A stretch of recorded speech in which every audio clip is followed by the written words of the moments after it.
ఇంకొక one more questions అది. Please.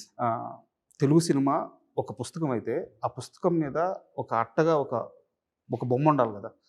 నాకు తెలిసినంత వరకు బ్రిడ్జ్ మీద మీరిద్దరు బిక్కు మాత్రే, సత్య ఇద్దరు కలిసి మీ ఆపోజిట్ గ్యాంగ్‌ని లీడర్‌ని కాల్చేటప్పుడు, గురునారాయణ కాల్చేటప్పుడు ఇద్దరు చేతులు ఇట్లా పెట్టినప్పుడు ఇట్లా కాల్చే పోస్టర్ షాట్ ఒకటి ఉంటుంది. Correct, remember. అప్పుడు మీ ఆ కళలో ఇంటెన్సిటీ అంటారా, ఏమంటారు నాకు తెలియదు. రాము గారిని కలిసారా మీరు? లేదు.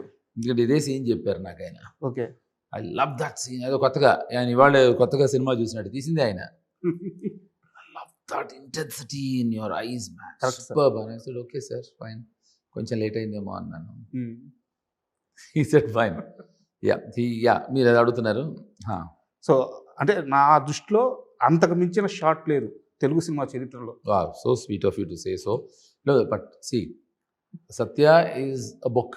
Sir 100 best films in the world అని 4 ఏళ్ల కింద 5 ఏళ్ల కింద హాలీవుడ్లో ఫస్ట్ అండ్ లాస్ట్ టైం ఒక బుక్ ప్రచురిస్తే దాంట్లో ఇండియా నుంచి ఉన్న 3 సినిమాలలో సత్య ఒకటి. Mother India, Sholay and Satya. So అది మనం we all should feel proud about it. నాకు ఐఎమ్ సో హ్యాపీ. ఇందాకే ఎవరితోనో మాట్లాడుతూ ఇప్పుడు కొన్ని కల్ట్ ఫిల్మ్స్ ఉంటాయి, శివ, షోలే, సత్య అనేదో చెప్తున్నారు ఎవరో.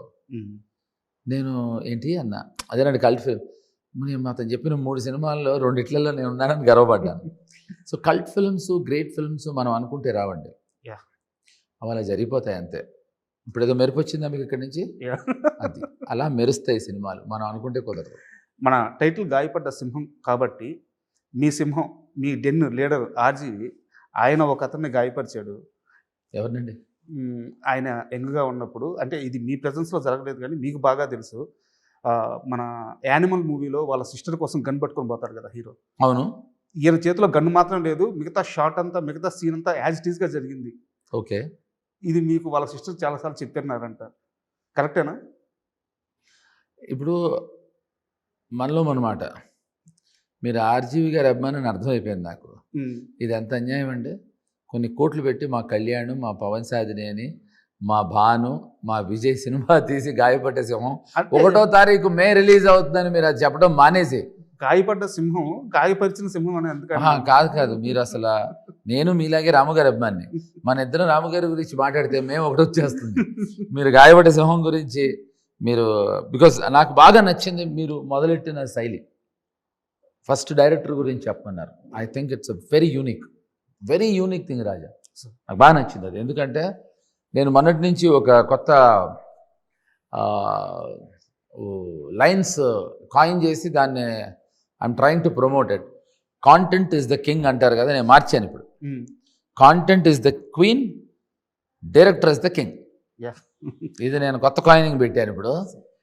సో మీరు అలాంటి కింగ్ అయిన డైరెక్టర్ గురించి మాట్లాడటం అనేది చాలా ఆనందంగా ఉంది. అండ్ మీ క్యారెక్టర్ కూడా గాయపడ్డ సింహంలో ఆ సత్య కంపెనీకి సంబంధించిన డీటెయిల్స్ తెలియవు అని చెప్పేసి ఒక డైలాగ్ ఉంటుంది టీజర్లో. అవును. అండ్ మీ క్యారెక్టర్ చూసుకుంటే సత్య రెఫరెన్స్ కనిపిస్తుంది, మనీ మూవీ కామెడీ ఆ ఫ్లేవర్ కనిపిస్తుంది. కరెక్ట్. అంటే మీరు ఇది వరకు చేసి వచ్చిన చాలా good observation. yes right, I agree with you.